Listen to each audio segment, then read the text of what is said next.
Lo que quería contar hoy, lo que quería reflexionar en el tema de proyectos es, yo no conozco ningún proyecto que no haya tenido una discusión, no, digo, ningún proyecto razonable, no conozco ninguno que no haya habido peleas, que no haya habido conflictos.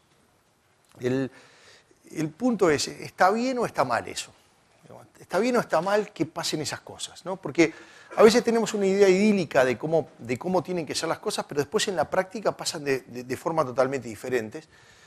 Y lo que me parece que normalmente pasa es que nosotros pensamos que eso está mal, que algo funcionó mal. Digamos, si nosotros tuvimos un proyecto, el proyecto fue exitoso, pero en el medio tuvimos bastantes conflictos y hubo peleas y demás, nos quedamos con la idea de que algo funcionó mal, que alguna de las cosas no está bien, que no tendríamos que haberlo hecho así. Y me parece que el origen de todo eso es que tenemos una idea una idea casi todos en general, no solo de proyectos. Cuando empezamos a trabajar en una organización tenemos una idea muy intuitiva de cómo funciona una organización, que muchas veces está muy lejos de cómo funcionan las organizaciones reales. Entonces, esa enorme disparidad entre lo que piensa alguien de cómo debería funcionar esa organización idílica, de lo que es la realidad, nos hace sentir que en el lugar que estamos trabajando algo no está bien, algo está equivocado, cuando muchas veces en realidad está bastante mejor de lo que nosotros esperamos. En realidad lo que está mal es ese modelo idílico que teníamos de cómo funcionan las cosas. A mí yo tuve la enorme suerte de que el que me explicó de alguna manera cómo funcionan las cosas en las organizaciones reales es el maestro Itzhak Adizes. Así que yo lo que quería era traer hoy unas reflexiones alrededor de este tema, en particular de algo muy concreto. ¿Por qué hay conflictos en los proyectos? Y si está bien o está mal que haya conflictos en los proyectos. Eso es un poco lo que tenía para contarles. Y todo viene por encontrar un culpable, digamos. ¿Quién es el culpable de que haya conflictos en los proyectos? ¿De quién es la culpa? ¿Alguien tiene idea de quién es la culpa? Del gerente de sistemas, dice. Del que no estás otro, digamos, etcétera, ¿no? Bueno, digamos, a mí no me gusta mucho ponerme a buscar culpable, pero en este caso, como tengo uno tan cantado, lo voy a quemar acá enfrente, delante de todos, ¿está? El responsable, el culpable de los conflictos son los cambios. Es decir, si yo tengo un proyecto que no tiene cambios, que todo funciona perfectamente, es esperable que no nos peleemos y que todo funcione bien. El problema es que hay cambios. Digamos, yo pensaba hacer las cosas de una manera y después las cosas agarran por otro lado, ¿no? Así que uno de los problemas que pasan es cómo reaccionamos cada uno de nosotros a los cambios. Es decir, normalmente pasa un cambio exterior. Un director que decide que tiene que implementar, salió en la tele y tiene que implementar para mañana algo que no estaba pensado, digamos, o un cambio en la normativa, o una crisis económica, o lo que sea, cualquier cosa externa, cualquier cambio. El problema es cómo lo recibimos cada uno de nosotros. Y es muy difícil que todos lo recibamos de la misma manera. El asunto es que algunos lo vamos a adaptar más fácil, otros con más resistencia, etc. Entonces, cuando teníamos un equipo más o menos coheso, que estaba funcionando todo junto, cuando viene el cambio se empieza a desincronizar. Las cosas digamos, se empiezan a desarmar. Uno queda un poco más atrás, un poco más adelante, etc. Y ahí es donde se arma todo el lío, ¿no? Ahí es donde esa desincronización es lo que causa los problemas, ¿no? Ahora, los cambios obviamente, entonces, como le decía, lo que traen son problemas. Lo que voy a tener son problemas. Y si tengo problemas, obviamente, nosotros los ingenieros nos encanta, digamos, ¿qué es lo que buscamos? Soluciones, ¿de acuerdo? ¿Está? ¿Cuál es el problema de esto? ¿Qué traen las soluciones? Cambio, ¿no? ¿De acuerdo? Hay una frase, digamos, que es famosa que dice, es la madre de todos los problemas son las soluciones. Es decir, venga una solución. Bueno, y esta es una de las ideas, digamos, intuitivas que me parece que está mal. La idea de que viene un cambio, le encuentra un problema, le encuentra una solución y se terminan los cambios. Digamos, y no es así, digamos. Un cambio va a generar otro cambio, digamos, por nuestro accionar. No es esperable pensar de que el cambio es una cosa rara que apareció una sola vez de casualidad y después vamos a vivir en un mundo tranquilo. Digamos, lo que vamos a tener es constantemente ese tipo de cosas. Así que, bueno, nuestra tarea, digamos, ahora me voy a poner un poco hipotéticamente como si todos fuéramos gerentes de proyectos, digamos. Nuestra tarea como gerente de proyectos es detectar esos cambios y encontrar una solución, digamos, de ver qué problemas generó ese cambio y encontrar una solución. El problema es que es un poco complejo el tema de la solución, porque fundamentalmente lo que quiere decir una solución es tomar decisiones. Es decir, yo tengo una solución, tengo que encontrar una decisión, ¿cuál es la mejor solución? Pero la otra es implementarla.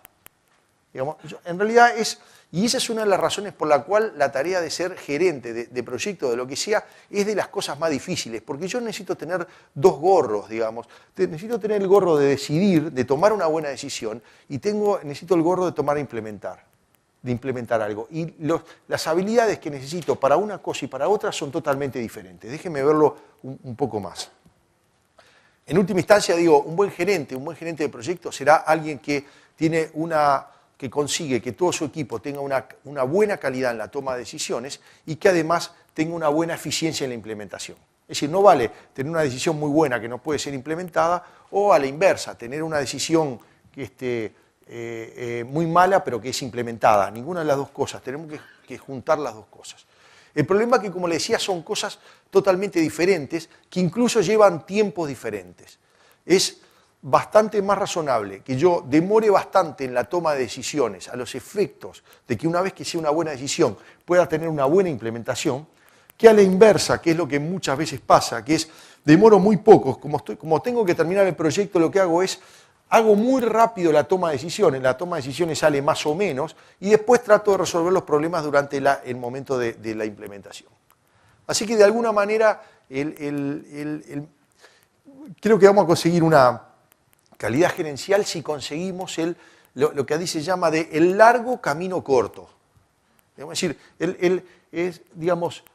no hay problema, tengo bastante tiempo para la toma de decisiones, porque si gasto tiempo en la toma de decisiones, después voy a implementar mucho más rápido.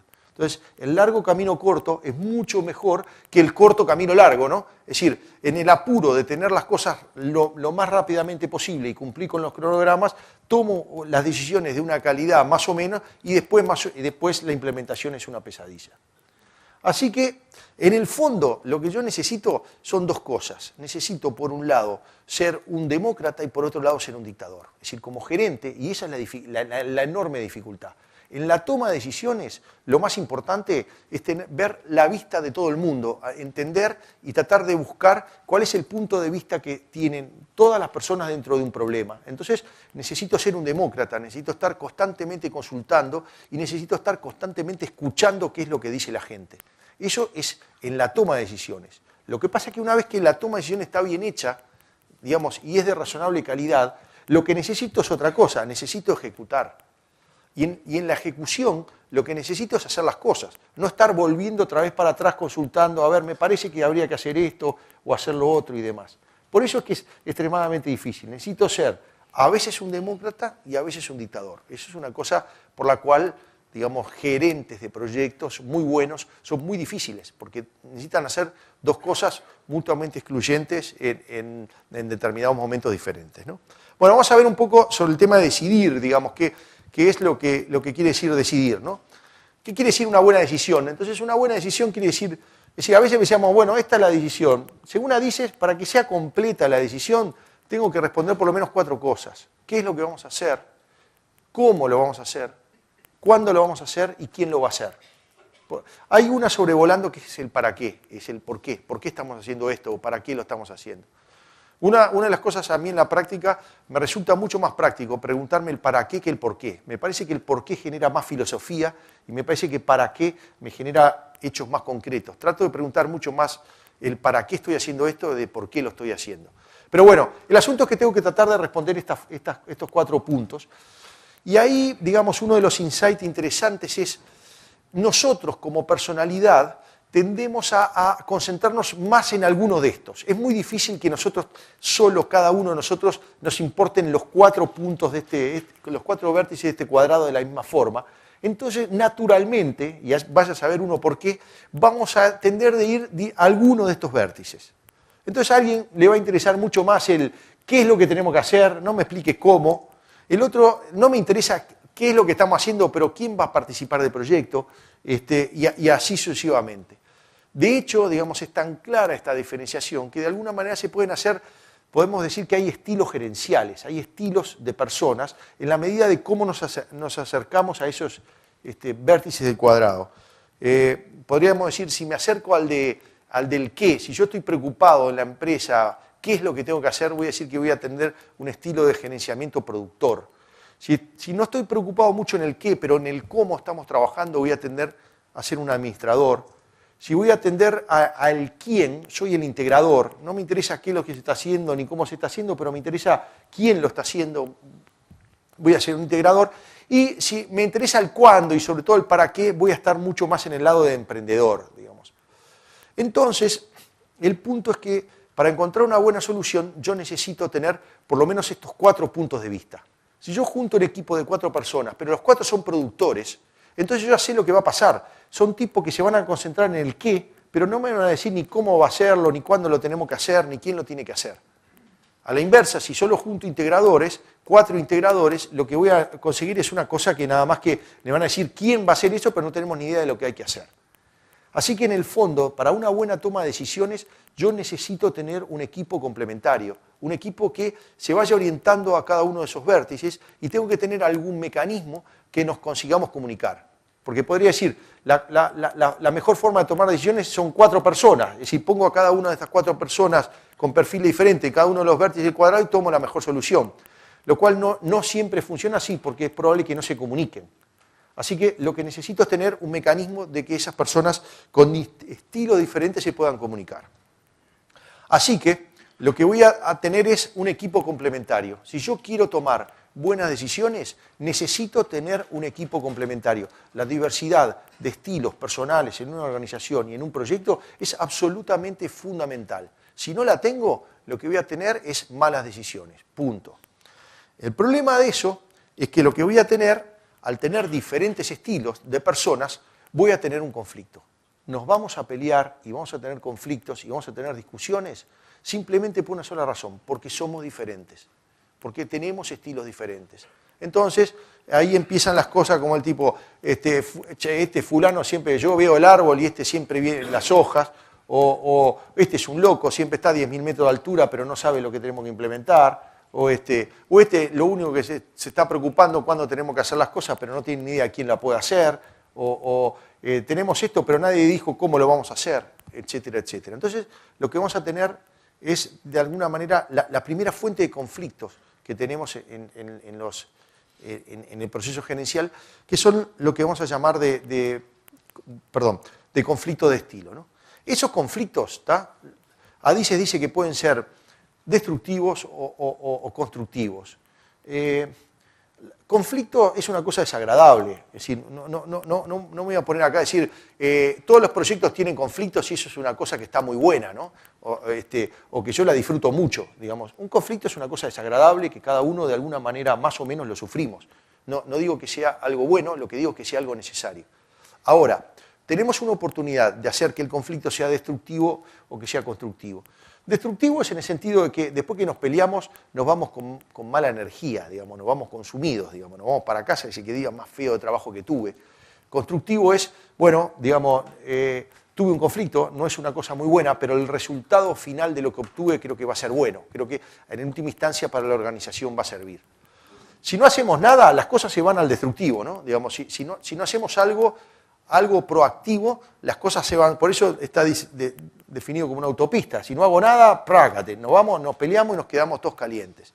Si hacemos algunas cosas, y ahora vamos a ver cuál, podemos transformar o tenemos la oportunidad de que sea algo constructivo. Pero siempre estamos jugando en el borde, ¿no? Digamos, ya les digo, esto no es algo agradable. Bueno, vamos a los conflictos de estilo. Los conflictos de estilo, digamos, ya les digo, es porque somos diferentes y la forma de poder manejarlos es, yo soy diferente que esta otra persona, eso me genera conflictos, pero yo aprendo de esa otra persona. Si yo consigo de alguna manera entender que esa persona es diferente, pero ella me aporta un punto de vista que yo no tengo, me ayuda en algo que yo no tengo, que al final estoy aprendiendo algo, entonces voy a poder manejar que el conflicto sea constructivo y no sea destructivo. El mecanismo de eso es crear un clima de respeto, digamos, y en última instancia lo que dice Adices es cuando nos consideramos colegas. Es decir, colegas son aquellos que, digamos, de alguna manera somos diferentes, pero aprendemos uno del otro. Es Digamos, si nosotros, si creamos un clima de respeto en el sentido de yo soy diferente de esta persona, pero yo aprendo de ella, porque, digamos, me aporta, digamos, en determinada cosa me aporta algo que yo no veo, entonces estoy creando ese clima de respeto. Yo personalmente, por ejemplo, una de las cosas que hago, yo tengo una tendencia de repente, por ejemplo, cuando estoy escribiendo algo, a perderme en los detalles o a tener determinados detalles que no tuve en cuenta. Entonces lo que hago es tratar tengo 2 o 3 compañeros con los cuales yo sé que me van a bombardear la idea. Si yo sé algún tipo de conflicto con ellos, pero sé que de alguna manera voy a aprender porque voy a terminar viendo una cosa que yo no veía. Digamos, eso es entonces, digamos, si yo quiero tomar una buena toma de decisiones, lo que voy a necesitar es un clima de respeto, lo que voy a necesitar es trabajar con colegas. Así que bueno, vamos a la otra punta. Ahora vamos esa era la parte democrática, la parte de la toma de decisiones, la parte lenta. Vamos a la parte, digamos ahora, la de ejecución. Llegó el momento, tomamos la decisión, esto es lo que había que hacer, ahora lo que tenemos que hacer es ejecutarlo. Se acabaron las dudas, se acabaron las consultas, ahora tenemos que ejecutar, ¿de acuerdo? Bueno, para hacer eso, lo que dice, para poder ejecutar, nosotros... hay un problema normalmente nosotros como gerentes, no estamos adentro de la cancha. Digamos, los que juegan en la cancha son otros. Entonces, para explicar esto, lo que quiero traer es una anécdota, no una anécdota, pero quiero poner como ejemplo a mi amigo Juancho Berseri. Como ustedes saben, director técnico de la Sub-20, vicecampeón del mundo en Turquía. Tengo una anécdota personal interesante con él, porque cuanto más... Yo fui compañero de él en facultad de Juancho, y mientras fue avanzando el campeonato en Turquía, en casa a la hora de la cena le iba contando a mis hijos de mi amigo Juancho Berseri, y cuanto más avanzaba el campeonato, más amigo era, iba aumentando, ¿no? mi amistad con Juancho Berseri, y el día anterior de jugar la final, no digo, porque mi amigo Juancho Berseri, entonces mi hijo Federico de 13 años me dice, papá, pero escúchame una cosa, me dice, si vos sos tan amigo, ¿por qué nunca vino a casa? Dice, ¿cuántos años hace que no lo ves, no? 25 años, le digo. Ese es el problema de tener hijos adolescentes, ¿no? Los trucos que antes funcionaban dejan de funcionar, ¿no? Bueno, el asunto es que Juancho tiene un problema, igual que cualquier otro director técnico. El tipo puede hacer lo que quiera, pero en el momento que suena el pito, él no está dentro de la cancha, él no puede hacer nada. Así que la función de él, de alguna manera, es hacer que otros hagan. Pero él no puede hacer, ¿de acuerdo? El asunto es cómo.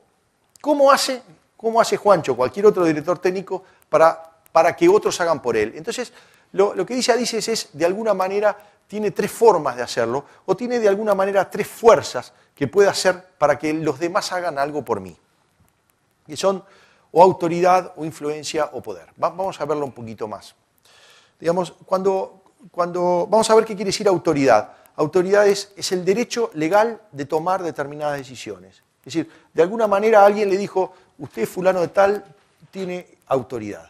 En el caso de Juancho, lo que tiene es la Asociación Uruguaya de Fútbol, en determinado momento le dijeron, señor Juan Berseri, usted es el director técnico de la Sub-20. Es decir, le dieron un papel, un diploma, un contrato, no sé lo que será, que le dieron la autoridad. Normalmente la autoridad entonces es algo que le es entregado, o a veces es tomado, digamos, como tristemente lo conocemos en Uruguay en determinadas situaciones, pero bueno, el asunto es que alguien le da la autoridad. Juancho aplica la autoridad cuando, por ejemplo, dice los titulares en este partido van a ser tales.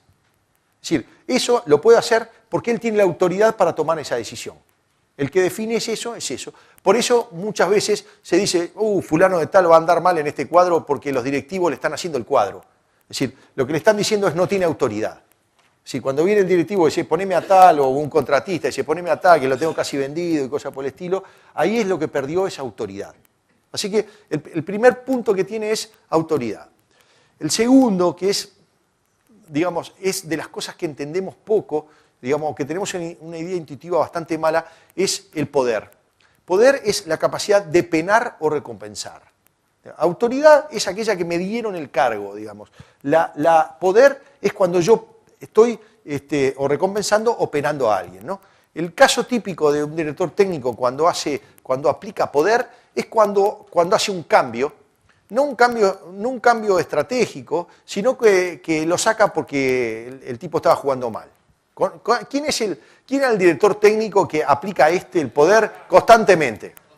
Carrasco, ¿no, verdad? Carrasco decía, tenemos que jugar limpio. El tipo sacaba una amarilla y ¿qué pasaba? Lo sacaba, ¿de acuerdo? Eso es aplicar poder. Es decir, el tipo lo está penando. El problema de aplicar poder es que el poder, la autoridad residía solo en Juancho, pero el poder no reside ni en Carrasco ni en Juancho solamente, también reside en los jugadores.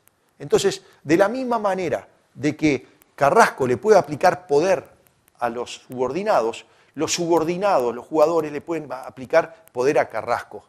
Y de hecho fue exactamente lo que pasó. Digamos, en un partido, no sé si se acuerdan, un partido, ojalá que pase el olvido, pero yo no me lo recuerdo, yo me lo recuerdo bien, cuando jugamos con Venezuela acá, perdimos 3-0, hasta ahora todo el mundo ¿qué decía? ¿Qué habían hecho los jugadores? Lo habían bombeado, ¿no? Digamos, se habían echado para atrás. Eso es no sé si será cierto o no, lo que digo es que es un caso bastante típico que pasa en los proyectos y que pasa en las organizaciones, que es cuando el poder está funcionando de abajo hacia arriba, digamos. De hecho, una de las cosas más interesantes que pasa es cuando uno tiene más autoridad, menos poder tiene. Yo tuve la suerte de conocer muchas personas de muchísima autoridad y casi todas ellas, cuando hablan digamos, uno tiende a pensar que son personas que todo lo pueden, y cuando uno habla con cierto grado de intimidad con ellas, casi todos se quejan de que les falta poder, que no pueden hacer las cosas, que necesitan de un montón de gente para poder hacer cosas, digamos. Entonces, ese es uno de los temas. Es uno de los hechos, digamos, el poder son de las cosas que hay que saber aplicarlo. Los buenos gerentes son los que consiguen aplicarlo, digamos, en su justa medida. Demasiado poco es malo, demasiado mucho es mucho, digamos, también es malo. Hay que saberlo aplicar. Una de las cosas que siempre pasa cuando hay un gerente nuevo es como que tiene un chiche nuevo y descubre el poder y lo empieza a aplicar a troche y moche. Y ahí descubre, digamos, normalmente por el lado de alguna crisis o algo, que los subordinados también le pueden aplicar poder a él, ¿no? Así que bueno, ese es el otro caso, digamos, autoridad y es poder. La otra, un poco más sofisticada, que es la influencia, que es la capacidad de convencer a alguien que haga algo, pero sin aplicarle ni autoridad ni poder. ¿De acuerdo? Juancho Berseri aplica influencia cuando le hablan en el entretiempo a los jugadores. Es decir, en el entretiempo, cuando le da la charla, lo que está aplicando es influencia. No le dice, vos, loco, jugá bien porque te saco, ni le dice, mirá que yo, como soy el subtécnico no sé qué cuánto, nombrado por no sé qué cuánto, tenés que hacer tal cosa. Sino que le da explicaciones. De hecho, uno de los problemas que tuvo Berseri en sus comienzos era justamente con la influencia, porque a él se le quejaban, le decían que no tenía vestuario. Lo que quiere decir que no tenía vestuario, él era ingeniero de sistemas. Él no era, nunca había jugado al fútbol. Entonces él decía, no va a andar porque no tiene vestuario. ¿Qué es lo que le estaban diciendo en el término de Adices? No tiene influencia, porque decían, influencia real tiene el tipo que jugó al fútbol, que sabe lo que es hacer un gol o cosas por el estilo. De hecho, era eso. Creo que afortunadamente para Juancho ya ese cuestionamiento no existe más. Pero de hecho lo que le cuestionaban era la influencia. Así que en última instancia, para poder tener un proyecto exitoso, para poder implementar un proyecto exitoso, lo que voy a necesitar es una conjunción de autoridad, poder e influencia. Es muy probable, si ustedes ven proyectos que fracasaron en su implementación y la decisión había sido buena, era porque en el equipo de gente que participaba de ese proyecto faltaba alguno de estos tres componentes. O no había nadie que tuviera autoridad, o no había nadie que tuviera poder, o no había alguien que no tenía influencia. Así que, de la misma manera que yo lo que necesito para la toma de decisiones es tener un equipo complementario, lo que yo necesito para un proyecto exitoso en el momento de su implementación es que parte del equipo que está haciendo la implementación tenga esa conjunción de autoridad, poder e influencia. En particular, en los proyectos que nos dedicamos nosotros, que son de cambio tecnológico, digamos, la autoridad es importante, el poder es muy poco lo que tenemos y es mucho más importante la influencia. Es decir, tenemos que trabajar mucho más con la influencia que con el poder y eso requiere justamente técnicas bastante más sofisticadas para poder aplicarla y fundamentalmente tenemos que de alguna manera tener experiencia en el campo que estamos haciendo, tenemos que ser reconocidos como influentes. Digamos, si tenemos esa capacidad, mejor oportunidad vamos a tener en en la implementación del proyecto. Bueno, el asunto que también, así como teníamos conflictos de estilos en la toma de decisiones, en la implementación también tenemos conflictos. Lo que pasa es que son conflictos de otra naturaleza. Ya no son conflictos de estilo. No nos vamos a pelear porque somos diferentes. Nos vamos a pelear porque tenemos intereses diferentes. Entonces, lo que quería era tener la conjunción de autoridad, CAPI le llamo conjunción de autoridad, poder, influencia, y lo que voy a tener es, voy a necesitar intereses comunes, pero tenemos intereses diferentes. La realidad es que, digamos, cada uno dice, bueno, en este proyecto para terminarlo tenemos que trabajar horas extras, y la gente, yo no quiero trabajar horas extras porque tengo que ir a buscarlo en el colegio, etcétera, etcétera. Entonces, los intereses se van separando. Lo ideal sería que todos tuviéramos el mismo interés, todos estuviéramos apuntando para el mismo lado. Acá es cuando surge, no todos estamos apuntando para el mismo lado, acá es donde surge eso, esa crítica, dice, este equipo no está tirando todo para el mismo lado.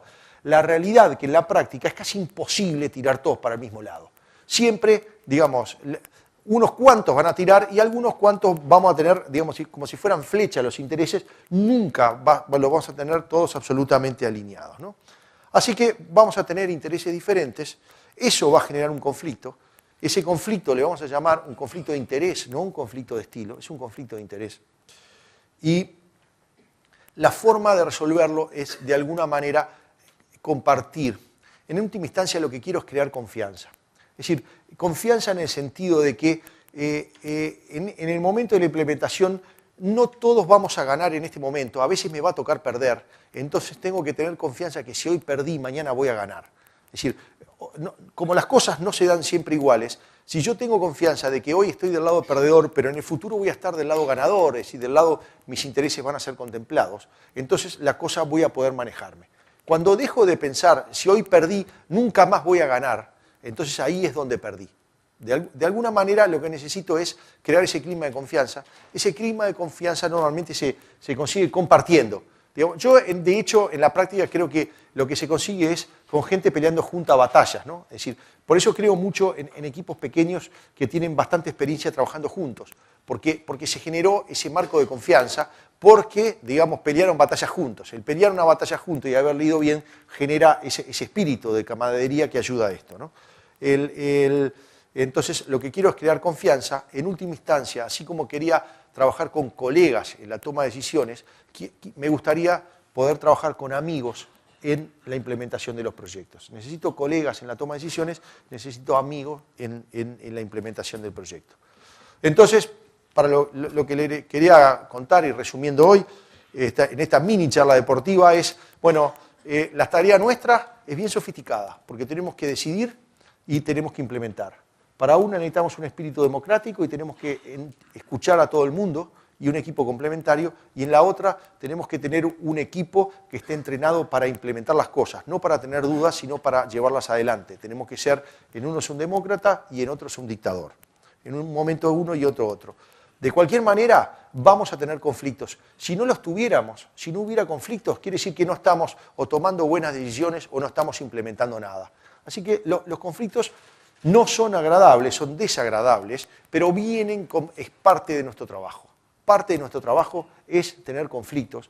Lo único que podemos hacer no es evitarlos, sino que crear de alguna manera un clima que podamos construir, que podamos hacer que esos conflictos, a pesar de ser desagradables, sean constructivos, terminen siendo constructivos, y para eso lo que tenemos que hacer es trabajar para conseguir tener un clima de respeto y confianza dentro de los proyectos y dentro de las organizaciones.